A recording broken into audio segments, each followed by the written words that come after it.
So implementing training in your company normally starts by a meeting. So someone that has interest, a client that has interest. We then have a meeting with the client and then try and set up what we call a awareness session, which we do for free. And it's to talk to employees and tell them what it is that we deliver based on what the client wants to do.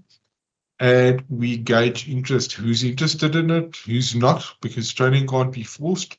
The people that shows interest is then the next step that we need to assess them. Now, assessing them tells us how and where and at what level to start with each and every learner, because we can't just assume that someone is at a level based on their last school attendance, because that's not always accurate based on the amount of years you've been out of school.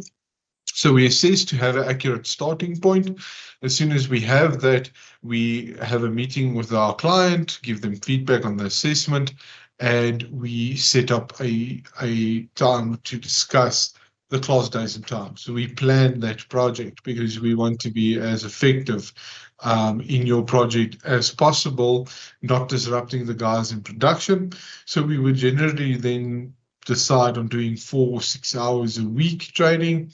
That training will then continue up until a learner passes. In the meantime, we have quality assurance visits. We visit our client personally. We do monthly attendance progress reports, and we just follow our process with all the learners. When we're done, portfolios are submitted back to us, or we write exams, any one of the two, and results are generally available in about 3 weeks from the date of completion.